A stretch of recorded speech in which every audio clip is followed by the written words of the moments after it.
ሰላም ጤና ይስጥልን ውድ የአሮማ ሚዲያ ቤተሰቦቻችን፣ የሰዓቱን ዜናዎች እንደሚከተለው እናቀርባለን። አብራችሁን ቆዩ። በግጭት የተሰላቹ እስራኤላውያንና ፍልስጤማውያን በጋራ ታሪካቸው ውስጥ እጅግ አጥፊ የሆነውን ይህን ጦርነት የሚያበቃበትን ጊዜ ደጋግመው ያስባሉ። ነገር ግን ጠቅላይ ሚኒስትር ቤንያሚን ኔታንያሁ ጦርነት እንዲያበቃ አልፈለጉም።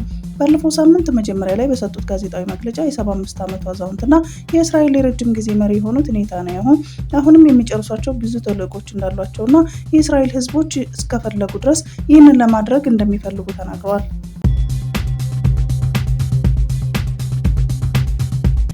በአክሱም ከተማ ሴት ሙስሊም ተማሪዎች የ12ኛ ክፍል ፈተናን እንዳይፈተኑ መደረጋቸው ተሰማ። በትግራይ ክልል ማዕከላዊ ዞን አክሱም ከተማ የ12ኛ ክፍል ተፈታኝ ሙስሊም ሴት ተማሪዎች ከሂጃብ ጋር በተያያዘ እንዳይፈተኑ ተደረጉ። ተማሪዎቹ ከዚህ በፊት በሂጃብ ምክንያት ከትምህርት ገበታ ውጭ ሆኖ መቆየታቸው ይታወቃል። ለ8 ወራት ያህል ከትምህርት ተገልለው የቆዩት እነዚህ ተማሪዎች በተመለከተ የትምህርት ሚኒስቴር በሰጠው መግለጫ 12ኛ ክፍል የዩኒቨርሲቲ መግቢያ ፈተናን እንዲፈተኑ ፎርም ማስሞላቱን ማስታወቁ አይዘነጋም።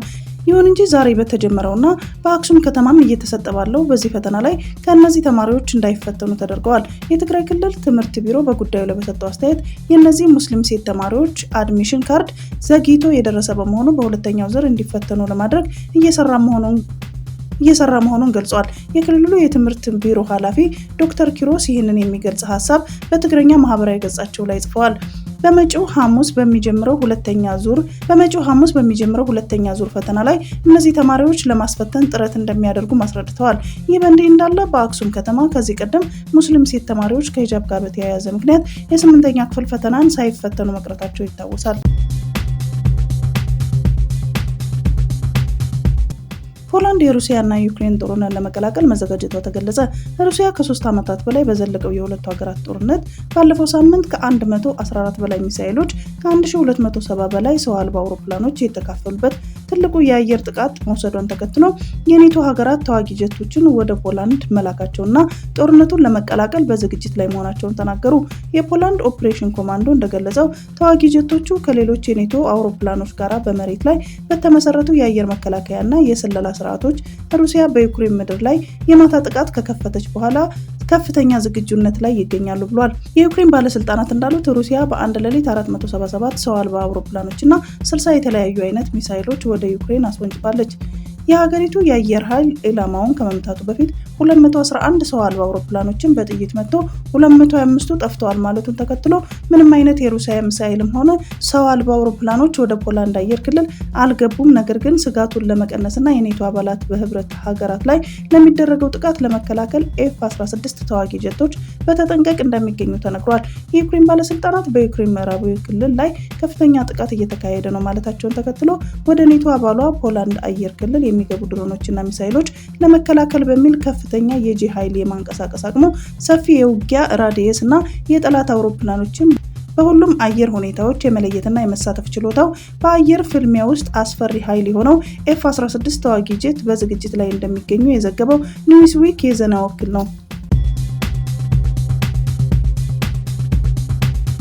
በአዲስ አበባ ስያሜ ያልተሰጣቸው 32000 መንገዶችና አዲስና ዘመናዊ የአድራሻ መለያ ቁጥር ሊሰጣቸው ነው። የአዲስ አበባ ከተማ የመሬት ይዞታ ምዝገባና መረጃ ኤጀንሲ የአድራሻ ስርዓት ዝርጋታና አስተዳደር ዳይሬክተር ተመስገን ኃይለ ዮሐንስ ለኢቢሲ ኤፍኤም አዲስ 97.1 እንደተናገሩት በከተማው የሚታወቁና ይፋዊ ስያሜ ያላቸው መንገዶች ቁጥር 133 ብቻ ናቸው።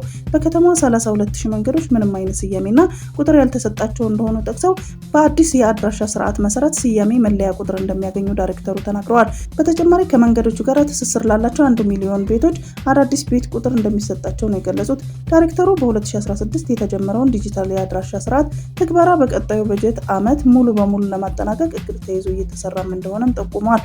ዲጂታል የአድራሻ ስርዓት የቦታውን አቅጣጫ ርቀትና የትራፊክ እንቅስቃሴ በቀላሉ ለማወቅ በእጅጉ የሚረዳ ስርዓት መሆኑንም ነው ዳይሬክተሩ የገለጹት። እስካሁን 27264 ቤቶች ላይ የቤት ቁጥር የመለጠፍና በ133 መንገዶች ላይ ታፔላ የመስቀል ስራ እየተሰራ ነው ብለዋል።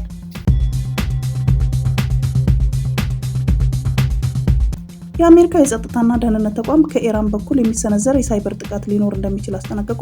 ከእስራኤል ወታደራዊና የምርምር ተቋማት ጋር የሚሰሩ የአሜሪካ የመከላከያ ኩባንያዎች ከኢራን ጋር ግንኙነት ባላቸው የመረጃ መንታፊዎች የሳይበር ጥቃት ሊሰነዘርባቸው እንደሚችል ነው በማስጠንቀቂያው የገለጹት።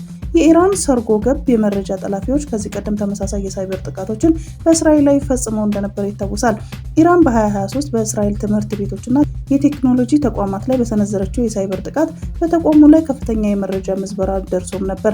በተመሳሳይ ዓመት ከእነዚሁ በኢራን የሚደገፉ የመረጃ መንታፊዎች በአሜሪካ ፔንስላቪያ አቅራቢያ የምትገኝ ከተማ የውሃ አቅርቦት እንዲስተጓጎል አድርገው ነበር ተብሏል። በዚህ መሰረት ተቋሙ የሳይበር ደህንነት ስርዓታቸውን ደካማ ከሆነ በኢራን መረጃ መንታፊዎች ጥቃት ሊደርስባቸው የሚችለውን የአሜሪካ የጸጥታና ደህንነት ተቋም እንዳሳሰቡ ሲኤንኤን ዘግቧል። የአሜሪካ ፕሬዝዳንት ዶናልድ ትራምፕ የተኩስ አቁም ስምምነት እንዲደረግ ግፊት እያደረጉ ባለበት ወቅት እስራኤል ፍልስጤማውያን ከሰሜን የጋዛ ክፍል ለቀው እንዲወጡ ትዕዛዝ አስተላለፈች። የእስራኤል መከላከያ ኃይል ወደ ደቡብ ጥቃቱ እያጠናከረና እያሰፋ በመሆኑ በጋዛ ከተማና በጃባሊያ ባሉ አካባቢዎች የሚኖሩ ሰዎች ወደ ደቡብ አልማዋሲ የባህር ዳርቻ አካባቢ እንዲሄዱ ተነግሯቸዋል። የሕክምና ባለሙያዎችና ነዋሪዎች ለሮይተርስ እንደተናገሩት እሁድ ማለዳ በጋዛ የሚፈጽሙት የቦምብ ድብደባዎች በመጨመራቸው በርካታ ቤቶችን ወድመዋል።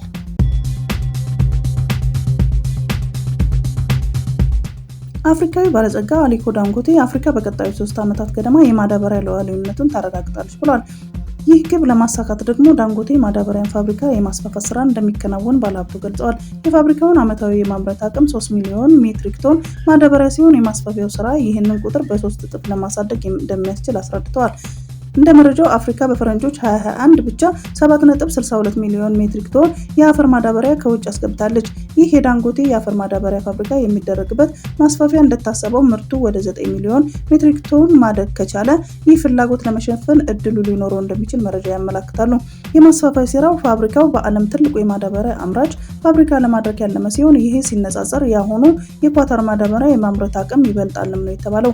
ይህ እንቅስቃሴ ዓለም አቀፍ የማዳበሪያ ገበያን የሚቀይር አፍሪካን ሉዓላዊ የሚያደርግና አህጉሪቱ የማዳበሪያ ላኪ ያደርጋታል ተብሎ የሚጠበቅ ነው።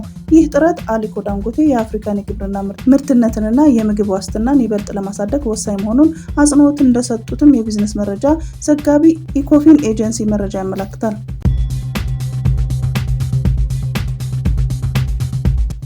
ግብጽ ተዋጊ ሄሊኮፕተሮቿ እንዲታደሱላትና እንዲዘምኑላት ከአሜሪካ ጋር ስምምነት መድረሷ ተሰማ። በስምምነቱ መሰረት አሜሪካ የግብጽ 43 ኤኤች-64 ኢ አፓቼ ሄሊኮፕተሮችን ታድሳለች፣ በአዲስ የቴክኖሎጂ ውጤቶችም ታዘምናለች። ግብጽ ለአሜሪካ 2.3 ቢሊዮን ዶላር የምትከፍልበትን ይህ ወታደራዊ ስምምነት ከመጪው ሐሙስ ጀምሮ ስራ ላይ እንደሚውል ይጠበቃል። የአሜሪካ መከላከያ ደህንነት ትብብር ኤጀንሲ ይህን ስራ በበላይነት የሚመራ መሆኑን የታወቀ ሲሆን ይህ ኤጀንሲ ስለ ስምምነቱ ለኮንግረሱ ማብራሪያ ሰጥቷልም ነው የተባለው። ወታደራዊ ጉዳዮች ላይ አተኩሮ የሚሰራው ዲፌንስ ዴይሊ እንደዘገበው የግብጽ ተዋጊ ሄሊኮፕተሮች ለማደስ የቀረበለትን ይህን የቢሊዮን ዶላሮች ስምምነት የአሜሪካ ውጭ ጉዳይ ሚኒስቴር አጽድቆታል። ተመሳሳይ የወሬ ምንጮች ባለፈው ሳምንት ያወጧቸውን ዘገባዎች እንዳመለከቱትም ግብጽ ከቅርብ ጊዜያት ወዲህ በተለይ ወታደራዊ ኃይሏን በማጠናከር ላይ ናት። ባለፈው ሳምንት ዘመናዊ ወታደራዊ ጀልባ መግዛቷንም ዘገባዎቹ አስታውሰዋል። የአዲስ አበባ ከተማ አስተዳደር በኮሪደር ልማት ምክንያት በፈረሰው የኢትዮጵያ ኦርቶዶክስ ተዋሕዶ ቤተክርስቲያን ህንፃ ምትክ በአራዳ ክፍለ ከተማ ፒያሳ አካባቢ በተለምዶ መሐመድ ሙዚቃ ቤት በመባል በሚታወቀው የቤተክርስቲያኗ ይዞታ ላይ የተገነባውን አዲስ ሁለገብ ህንፃ ዛሬ ሰኔ 23 ቀን 2017 ዓ.ም አስረክቧል። በአንድ ዓመት ጊዜ ውስጥ ተገንብቶ የተጠናቀቀው ይኸው ህንፃ ርክክብና ምረቃ መርሃ ግብር ላይ የከተማ አስተዳደሩ ከንቲባ አዳነች አቤቤ ጨምሮ የኢትዮጵያ ኦርቶዶክስ ተዋሕዶ ቤተክርስቲያን ፓትርያርክ ብፁዕ ወቅዱስ አቡነ ማትያስ፣ ብፁዓን ሊቃነ ጳጳሳትና የከተማ አስተዳደሩ ከፍተኛ አመራሮች ተገኝተውበታል።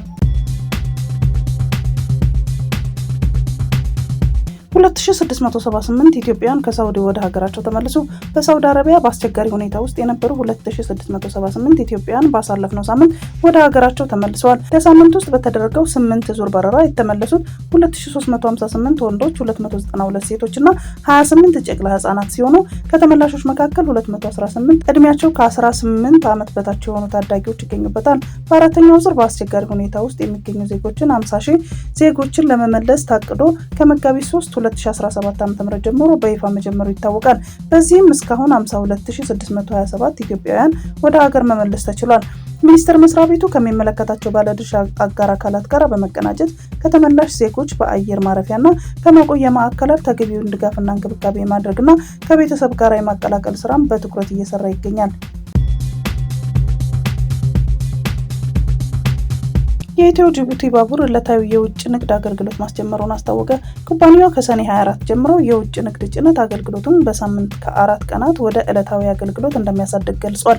የኤክስፖርት ፍላጎት እየጨመረ በመምጣቱ ነጋዴዎችን በተሻለ ሁኔታ ለመደገፍ የአገልግሎት ቅልጥፍናችንን እያሳደግን ነው። አሁን ምርቶቻችን በየቀኑ መላክ ትችላላችሁ ሲሉ የኩባንያው ስራ አስፈጻሚ ታከለ ኡማ በማህበራዊ ትስስር ገጻቸው አስነብበዋል። ኩባንያው የቡና፣ የእህልና የሌሎች ምርቶችን የውጭ ንግድ ለማሳለጥ 106 የ20 ጫማ ኮንቴነሮችን ከጅቡቲ ወደ እንዶዴ ጭነት ግቢ ማዞሩን ቀደም ሲል ማስታወቁ ይታወሳል። ኢትዮጵያ ኦጋዴን የተፈጥሮ ጋዝ ኤክስፖርት ፕሮጀክት ሰረዘች። በምትኩ የማዕድን ሚኒስቴር የተፈጥሮ ጋዝን ለአገር ውስጥ ፍጆታ ለመጠቀም የሚያስችል አዲስ ፕሮጀክት እያጠና ነው። ኢትዮጵያ በኦጋዴን ክልል የሚገኘውን በተፈጥሮ ጋዝ ወደ ውጭ የመላክ ፕሮጀክት የገንዘብ እጥረትና የትግበራ መዘግየትን ዋቢ በማድረግ እንደሰረዘች አስታውቋል። በምትኩ የማዕድን ሚኒስቴር የተፈጥሮ ጋዝን ለአገር ውስጥ ፍጆታ በተለይም ማዳበሪያ ለማምረትና ኤሌክትሪክ ኃይል ለማመንጨት የሚያስችል አዲስ ፕሮጀክት እያጠና መሆኑን ገልጿል።